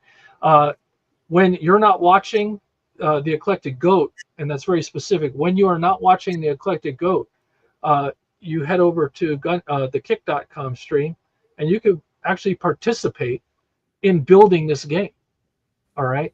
So you can get to that kick site through the website guncraze.net and um, and stop by, and you can just add input as you go. Hey, like, look, I want to do this. Can you support this? And I will tell you if I can or not, and then we'll decide how we'll support it. It's already happened. A friend, I'm sorry. Oh, I I was don't. just going to say you have many questions about Oh, the okay. I'm things they sorry. are already. All No, no, right. no. That they are already planning out for their possible murder robot I love it. options. So, I love it. So, walking 80 millimeter howitzer with cybernetics. okay. A dangerous giant spinning wheel, basically a mano wheel like chainsaw. Is that what that says, Grandpappy? A mono wheel like chainsaw. All right. That's pretty wild. All I Um, can think of is if anyone's ever played Slay Industries, there is a weapon in Slay Industries called the chainsaw axe. oh, It's I my like it. it's my favorite. All I could think of was like a living chainsaw axe as a character. That was all I could think of. Oh, so I love Gore it. Child. Awesome. Oh, You do actually good have a reference. bunch of other questions. Let me Okay, I get will try to get them. to. Do, do, Are there do, drone do, do. handlers? And that's actually what I was about to say. Can I grab that one? Yep, that Yeah. actually is on the list. Okay, perfect. So a friend of mine said, I want to be a drone controller. So we sat down in a sitting and we built drone controlling. And what it essentially is you roll your drone control skill at the beginning of your turn, and it gives you a certain, basically you have a data pad on your arm, all right, that helps you control drones. The better you roll in the skill, the more orders you can give, all right. Sometimes they can be networked. The drones can be networked if they're smaller, but otherwise they cannot be. And you will have, like, say, if you have 4 drones, a rolling drone, a flying drone, you can have one that's providing data, battlefield data to all the players so they know where the enemies are. You can have another one that is actually a healing droid. Basically, he runs up to you and stabs you with nanomites that rebuild your body. Um, the downside of the nanomites is rebuilding your body hurts a lot, and it burns your stamina. And again, we're talking about crunchy rules, right? Technical rules. Once you run out of stamina, you get knocked out. All right. So let's see what else. We ready for other questions? I am. Hopefully that answers your Um. question, Mad Norseman. Oh shoot! I think I just unclicked one. Anyway, it was. Can someone become fast enough to catch bullets? Okay. So in I'm this glad. rule book, I'm glad they reiterated the question because the first time through, I thought they wanted to catch swords. okay. So in this rule book, no. All right. This rule book, the fastest you can get is just slower than Usain Bolt. I did the math. All right. And you get just slower than the fastest man alive. All right. So everything was kind of thought of through real research. Um, your let me see. I can pull up the speed chart real quick. But essentially, so these are your speed movements from rank 0 to rank 10. Now, it's important to know that you can only get to rank 6 using your actual purchasing ranks. After that, you have to spend perks to get higher. And that's meant to keep certain not every player can achieve the same end state. All right. At some point, you have to make hard decisions. All right. So as you're choosing your perks, you get 6 perks per life for each specialization that you have. All right. Uh, and you could eventually get to 10. Again, if you get to 10, you are just slower than the fastest man on the planet. That's roughly 28 miles an hour. If you don't know that, all right. So that's 16 5-foot squares of movement to sprint. If you can imagine that, in a game that uses 5-foot squares, that's fast. All right. Yeah, So it's Captain America's speed. It's right up there. All right. It's now that's sprinting from the go. All right. So there is a little play. Again, it's an action hero game, so it's on the edge of realism, and this is what is on the edge of realism. I just use Usain Bolt as the target. All right, and he ran at 28.5, and this sprint 16 gets you to 27.8, I think, if you do the math out, within a solid square. All right. So yeah, I'm sorry to hear that the parks and beaches don't allow drones, Mad Norseman. I just want to role play with Grandpappy someday. All It's right. that kind of this kind of creativity, like I really miss in some of my teams these days. Yeah. So another thing that you could do is, and if you pardon me to do so, is you can head over to guncraze.net as well. This is the website. Let me get to the right page because I'm ridiculous. All right, guncraze.net. If you head over to the landing zone, you'll see that there's explanations of Gun Craze over here on the left. And one of the things is the Gun Craze character builder. So we have fans and supporters that are amazing, right? They actually, our playtesters design things to help the game basically be spread. We have one guy who's a programmer, and he designed a character builder. Now, this is a little bit older version. You won't see a ton of the talents here, but you can play around with this. It's free. You can download this and just build all the characters that you want using it. And we're still working. I'm working on talents right now in the rule book. That has priority. If I get free time, I update the rules inside of the character builder. Can you deflect bullets back to the target shooting you? Okay, so who here has seen the movie Big Trouble in Little China? I hope that it's a bunch. I've it's seen a great. Three-quarters Somebody of it. say anything about Mr. Jack Burton? Oh, Yes, very good, very yes, good. very good. All right. So one of the abilities of that are a talent in this game is the ability to catch things flying at you and actually throw them back at the guy who threw them. All right, and that talent is actually called, if you could guess, that'd be great. But if you can't, let me find it. It's a quickness talent. It's all in the reflexes. You're an expert at catching. It's a lovely knife. You're an expert at catching thrown items and can quickly hurl them back as fast as you catch them. All right. So the talent bonus is increased to +6 in this case. Furthermore, if the catch is successful, you may immediately make an out-of-turn throwing attack with that weapon. So on your turn, an enemy throws a dagger at you, a throwing dagger. You can potentially catch it and hurl it back at him. And it doesn't have to be a dagger. It could be something random that a party member threw at you, and you'd be like, "Get away from me," you know. I'm going to make a dumb, unbalanced character be used as NPC. He shall be unarmored and likes to cut things in half with his chainsaw. It may not go too well for you, Grandpappy, but it will be fun the entire time. Last question I had for you was, are there classes for weapon styles? I don't know if you specifically answered that question. I think you sort of did already. So this is the super exciting part, and I'm so glad you asked that. What a great question, Mad Norseman. This is great. So if you head over, again, Melee Talents is what I'm working on right now. But what I've decided to add just a couple days ago is, let me find it right here, Melee Talents. Get up to the top of it here. Melee styles. All right, so I've literally stopped working at Krav Maga yesterday, but boxing. So you can take styles, and I know. Okay, Gun Kata is not going to be this book, but there's going to be something in the following books, and there's going to be. I have to restrain myself. I can't. This book is pushing. It's 257 right now. After art, we're looking at 300. That's a meaty book. All right. There's a lot in here too. There's also how to role play. All right. So somebody mentioned earlier, I think it was Goat. Just the concept of showing somebody like how to role play, I think is kind of important to have in a book that's about role It's playing. intrinsic. So just to, and I do have a whole section on that. Things you can't do, things that you shouldn't do. But yeah, these are the styles, and I will slide down. Goat, stop me. I'm a rambler, and I have no concept of time.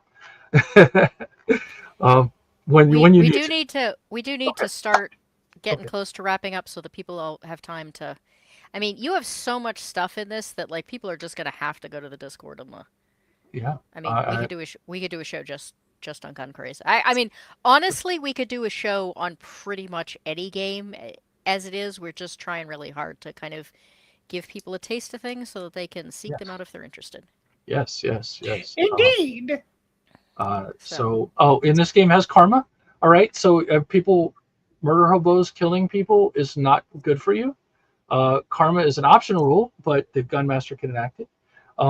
During the course of a campaign, every character sits at one of three statuses: good karma, bad karma, or no karma. All right, there are no additional rules for a character that has no karma. It is just a state between good and bad. If you do a good deed, you get good karma. You carry it around with you. You can burn it when you need to, essentially. If you have bad karma, basically you don't generate craze points anymore. And that becomes very bad, right? You don't generate them as fast, I'm sorry. You generate them a little slower. All right, it's called living in luck, or living in darkness. All right, so instead of rolling a natural 9 or 10, you only gain craze points on a 10. Life becomes very difficult for you. Not worth it. Don't just randomly kill people if you have that rule enacted. And role playing. Role playing, types of role playing, third person role playing, first person role playing. We got it all in here for you. So if you do take a look at it, these are in the current edition through the Patreon. Like I said, $3. You can download, cancel immediately. It won't even hurt my feelings. If you want to share it with every friend on the planet, share it with every friend on the planet. All right. Okay, as his host, it'll hurt my feelings. Don't do that. Okay. Fair enough. Thank you. Thank you, Goat. I do just want to check real quick because it is quarter of. Does anyone else have any questions on Gun Craze or any of the other systems that we've talked about that you may have thought of questions in the meantime? Otherwise, we're going to go into wrap up so that we are actually done on time for once. We always tend to run like 5 minutes over somehow. All right. Let's see if I can actually remember how to get us. There we go. Oh, look at that. Tony, that's amazing. Yeah, I was impressed with how quickly he came up with that one. So. I'm my good friend, Mr. Jack Burton. We meet again. All right, so I'd like to go around. Eraserhead will throw up the links again. I'll put them up so people can see them. And if you have other events, if you have things coming out, if you have sales, if you want to, hype your tea store. Hint, hint, huh? Any of those things that you would like the audience to know about, the chat to know about? I will go last on the plugs if that's okay. You'll go last on the plugs. All right. You're gonna see Mr. Radio come out. That's all I'll say. Oh, okay. All right, Steve, what are you up to? What are you doing? Where can we find you? Yeah, so you mentioned the tea company, so that's actually my main job. So the RPG stuff is completely a labor, love, and a hobby. I am the founder, CEO, owner of Table Rock Tea Company. So that is table as like the table you sit at, rocktea.com. And we are one of just a handful of commercial tea farms in the United States. So we give free tours, we ship online, all that good stuff. This is our store in the background. As far as what's going on, we are working on a bunch more campaigns for Alloyed RPG. Again, check this out. We have a pretty active YouTube channel that we're trying to go through a lot of cool stuff on that. And then, as I'd mentioned before, Quick D6 just released, and I'm going to make a video on that, but that's already available online as well. I think that's about it. Yeah, just the other thing I wanted to mention about Alloyed RPG is if you like the simplicity of it and the smoothness at the table, you can, it is system agnostic. So you can take any campaign from any other platform and I can quickly convert it to Alloyed RPG. There you go. Okay. Sorry, I'm having trouble with the comments here. Yeah, there are a couple people that are ogling the tea idea. Other than the actual alloydrpg.com, do you have any other links that you would like us to throw in? AlloydRPG.com is kind of the hub. You can get to everything from there. We have like the YouTube channel that could use a little love, just like all YouTube channels can. Those are the two primary. We do have Facebook, of course, but yeah, those two would be good. Okay. Racerhead, if you could find that for me, that would be great. Yeah, and TableRockT.com. That should be fairly easy to find as well. Yep, that's been in the chat twice already. Oh yeah, and somebody had mentioned like actual tea. So I'm gonna do a quick little spoiler. One thing that people don't know: there's only one true tea plant. It's called Camellia sinensis, and we grow that plant. So all true tea comes from that one plant: green tea, black tea, oolong tea, whatever, all of that. So and like I said, we're one of only just a handful of commercial growers in the U.S. So if you want real American tea, come see me. I'm very big on the whole buy local as possible thing, so that's really cool. Oh, and there's the YouTube. I was waiting for that. Yeah, and thank you very much for hosting. Mad Norseman says, "Look at us learning stuffs." Learning stuffs. Nothing wrong with a good education. Tim, what are you up to? Where are you going to be? Any other events? Any other releases? You're muted.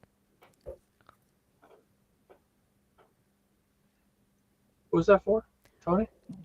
No, I was asking if you had any. He said he wanted to go last on the thing, so I was asking if you. I was still stuck in clockwise. I was like, I could do this simple task, Marine Corps. All right.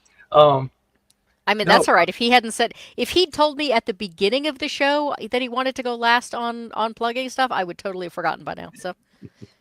Fair enough. Wow. So really kind of pushing hard to get a December-ish release of this cool book. Your input is greatly important. It is a community-driven game. Playtesters are always there. Like, I have tons of great playtesters, but I could always use more. Every time I go to a local event somewhere in Eastern North Carolina, even to Central North Carolina, I get a lot of input, and those people, circle back, and they constantly are checking in on things. And, hey, how's it going? Is the rule book, where is it at? Well, I'm a one-man operation that has a normie job, stupid normie jobs. Can you use a freelance editor? Yes. Yes, is the question. Yes. I do also have eclectic code editing. Oh. That's what I do when I'm not here. I edit all sorts of things, and I write. I write mainly educational information about goats, but. Okay, but judging from watching several of your episodes, that would be great. Again, I have no problems. If you're an artist and you're watching this, reach out to me. I want to. If I have a limit, I mean, art is expensive, and I follow with Steve perfectly on that. A lot of my art is AI. I am an amateur artist, so I always dress it up myself. But I bought art from an art guy, and he gave me an AI image, and at that point I lost all faith in it. It's nothing against artists. I love artists, but I need it. At this point with where Concrete is, it's not ready for that. It is not. There's also a really fine line between graphic art and AI art these days. Yeah. So this guy, I just blew up the intensity of the light on the picture, and you can see all the AI kind of tells it was a while back.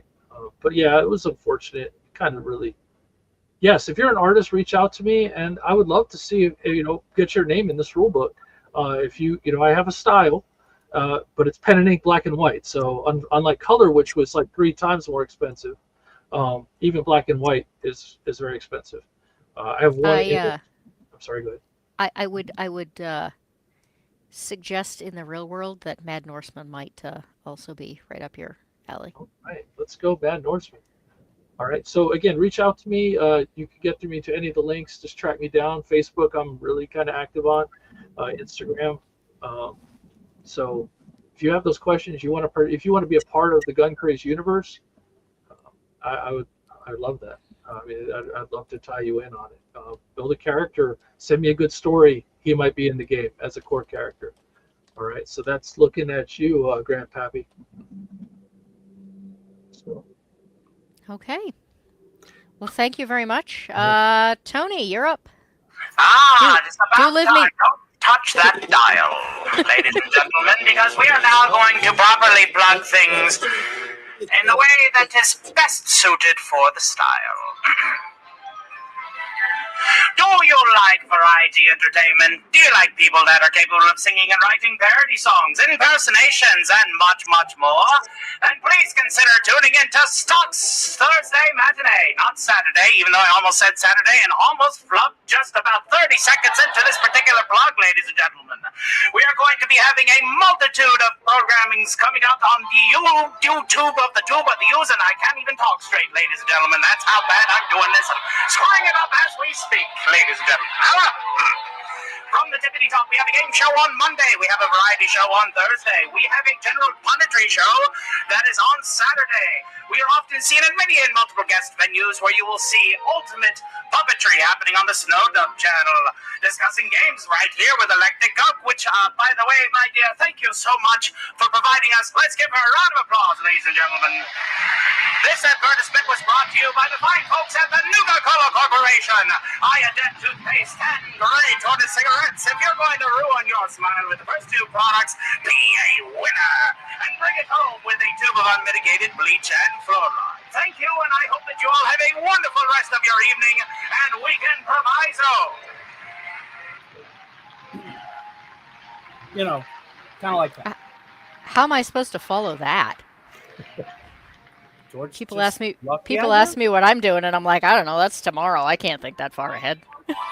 Well, see, it's always been a thing for me. Like that's the reason why I also want to extend an invitation to both Tim and I can't remember your name right offhand. I do apologize. Yes, Steve, Mr. Lord. If you guys have the ability to make a 30-second to 90-second commercial, my show actually utilizes advertisement the proper way, which is via commercials that I often, accredit many creators. I would love to expand your outreach through the methodologies of advertisement that we are capable of doing, because I see it all the time. Especially for like longer shows. It's like, oh, by the way, it's the end of the show and the chat's already walking out, and you're like, hey, plug your stuff. Well, I got this. I'm doing this thing at 9, and then It's really fun when it's B-sides and it's 2 a.m. And then check out my channel. The links down below. And we like to make sure that we commercialize small creators to give them the platform that they deserve because they're that talented and should be treated with respect. Thanks. Yeah, I've noticed that on things like Gucci's show and B-sides. I was like, it's 2 a.m. I don't remember what I'm doing. I'm 3/4 of the way asleep. I got to be up at 4 a.m. I want to thank everyone for coming. Chat, if you have not hit the like button already, I would really appreciate it. If you have not subscribed, we would love to have you as part of the herd. I did a little poll earlier. I said, did I need a cool t-shirt like Tim's, but with goats? 83% of you said yes. The rest of you suck.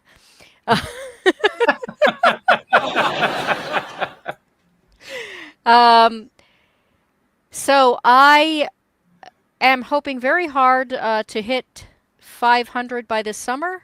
I am trying to hit 1,000 watch hours by the end of this month. I think we're just going to squeak it out. I appreciate everyone who's been watching, especially those of you who suffered through the entire thing, so that we get those watch hours up. I want to thank my panelists for being here. This was a wonderful panel. I mean, I've had some good panels, and I've had some good panelists. But this was great. Everything ran smoothly. You're all terribly interesting people, far more so than I am. Hey! I just have goats. I'm just here with the goats. I mean, look at it from this perspective. Okay, that's the reason why I like acting, is because my characters that I portray are 10 times more interesting than I am. Just throwing it out there. So I do not have a whole lot coming up. I am still working on my history of zombie movies video. I'm thinking about putting out some little sneak peek clips as I go. But we'll see how that goes and how quickly they turn up. I am also chopping up all of the Slice and Dice episodes into individual games. Once I get caught up, you guys will each get your chunk of this episode, just for people that don't have 2 hours to sit and watch the whole thing. Feel free to share or do whatever with those you would like. Sunday, I will be on Sammy Three Pete's show as his co-host on In Other News.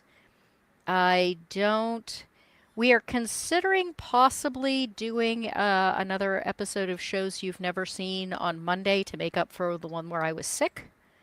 So you get to see Eraserhead do something other than throw up links onto the chat.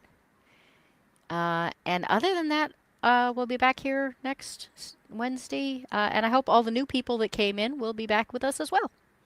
I would love to discuss the Fantasy Flight series of Warhammer 40k on an episode of Slice and Dice in the future. We are totally going to have to discuss that because I didn't even know that existed. And you might have just done my husband's Christmas shopping for next year. So. And also, I hope that you enjoy Fido. You need to find a physical copy if you must, but I am working. When it comes to zombie movies, you never heard of Fido, and I thought, well, I think I got one for you.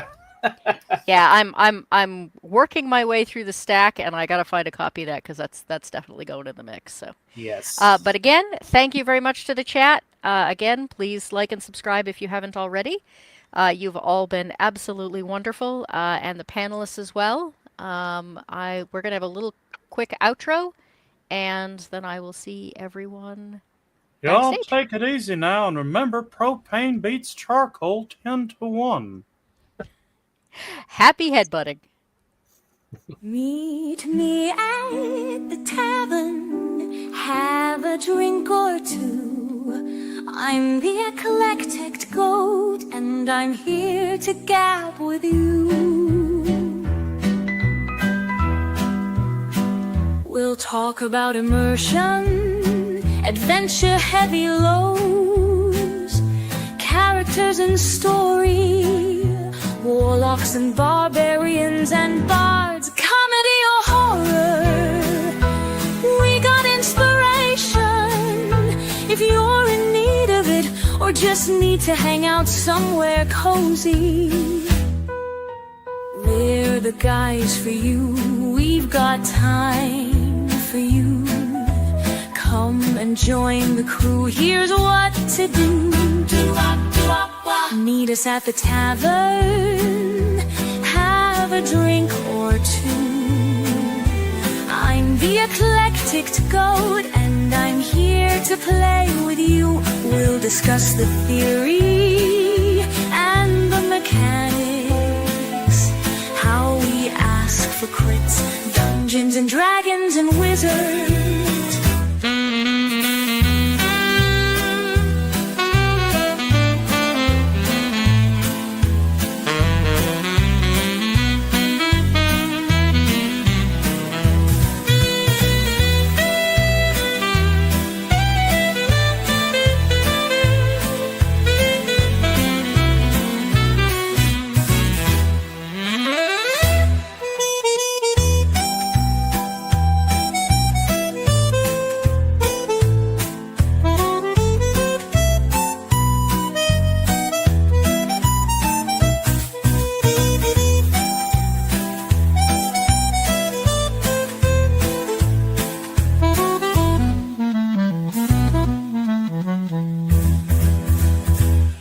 meet us at the tavern, have a drink or two. I'm the eclectic goat, and I'm here to play with you. We'll discuss the theory and the mechanics, how we ask for crits, Dungeons and Dragons and Wizards.